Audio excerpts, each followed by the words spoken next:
Alright, so our render is done and we're all set to comp. Now because of the way we set this up, the comp should be really easy. I've got a couple of the layers here. Here's my, essentially my background, my wall layer. It's got alpha on it, although it doesn't strictly need it.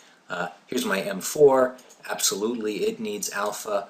And if we take a look at our crater layer here, this layer really needs alpha.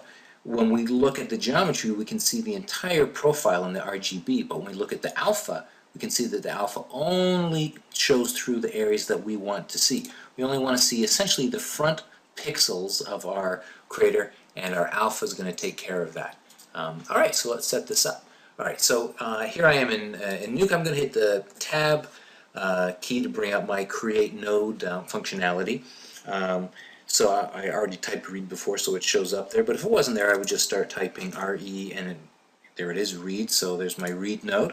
And alright, so here's all my layers. So because it's Nuke, I don't have to double click, so I'm just going to single click on wall layer. So there's my wall, and make sure I'm set to sequence. Now, instead of hitting the open button, I'm going to hit the next button. That'll let me sort of go on to the next layer I want to create a read node for. So select next, go up, M4, next, bullet, next, sparks, next, crater, next, and oh, that should be good. So let's see, do we have them all? There's my wall. Let's see, there's my gun. And there they all are. Alright, now, it's a little hard to see what these are. I can see my gun.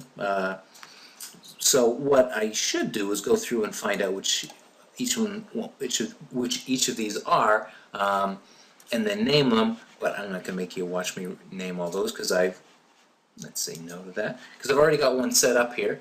So this is exactly the same thing, except now I've just taken the time and I've named this node. There's my wall node, my crater node, bullet, sparks, and my M4 node. Alright, so I'm ready to put this together. Alright, so again I'm going to hit the Tab key and I'm going to create a merge node. So there's my merge node. Now, like I said, this is a very simple comp. This is essentially just A over B.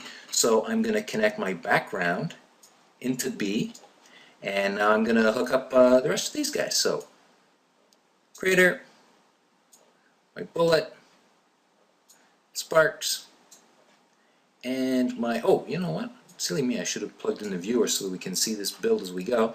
And then my gun. And there we go. Nice.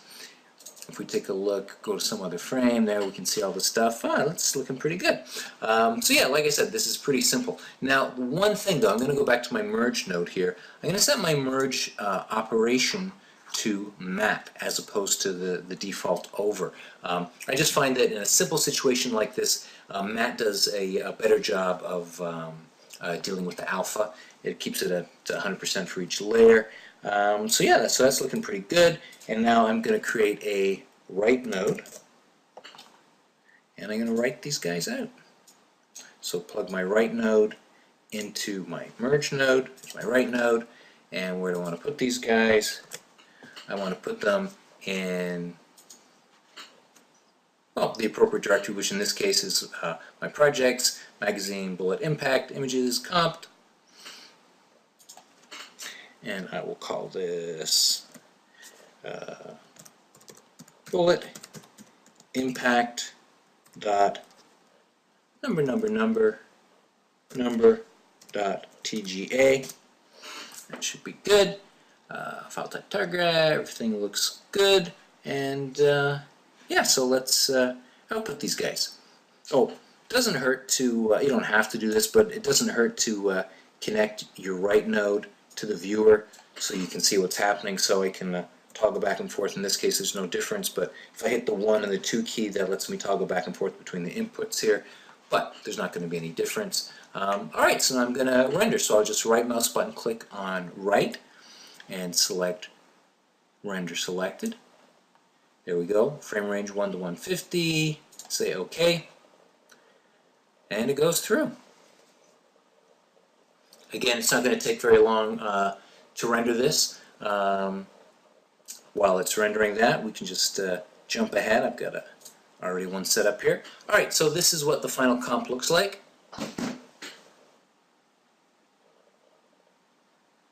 Obviously, you know, because this is comp, if I wanted to make my sparks a different color, make them stand out more, I could do that. But you can see the final effect. My bullet holes have, you know, nice depth to them. We get, you know, proper parallax as the camera moves around. We can see the nice depth in them. Maybe we pause over here at the end. Oh, almost. You know, like I said,